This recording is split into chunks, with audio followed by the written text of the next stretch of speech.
This original song by Rupesh Rishabh, writer Amit, cover by Mukesh Raj.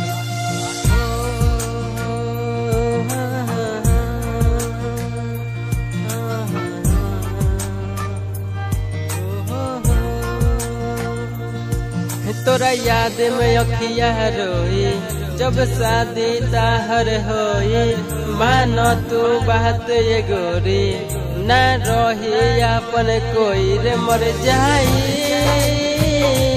छोड़ के जइबू हो मरल मोर हमर पैबू हो रे मर जाई, छोड़ के जइबू हो मरल मोर हमर पैबू हो।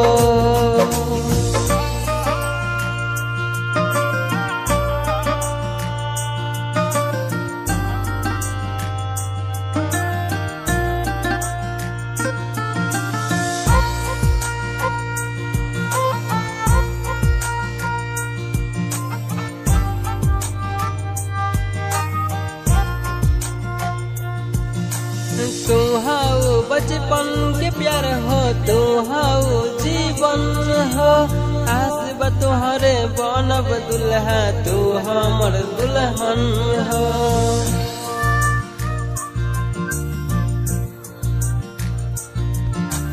तू हाउ बचपन के प्यार हो, तू हाउ जीवन हो, आस बा तोहरे बहनब दुल्हा तू हमर दुल्हन हो।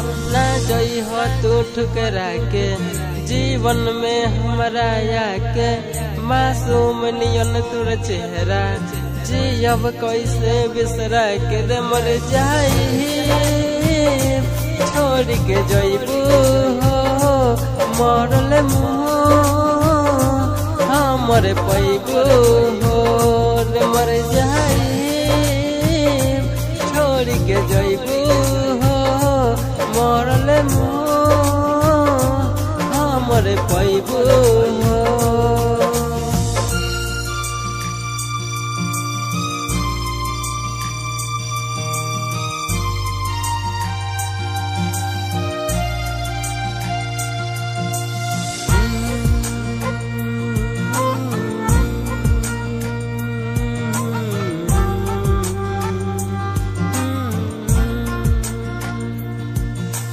हरदम संगे रही है अपना राइटर अमित के, जान से ज्यादा चाहल तोहके तोड़ी हो जन पीड़ित के।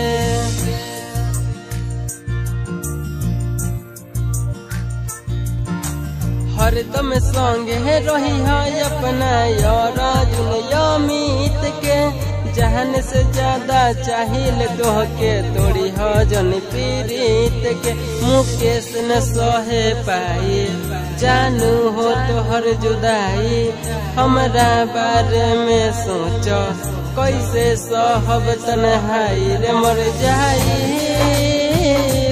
छोड़ के जइबू हो मरल मोर हमर पैबू हो रे मर जाई, छोड़ के जइबू हो मरल मोर हमर पैबू हो। This original song by Rupesh Rishabh.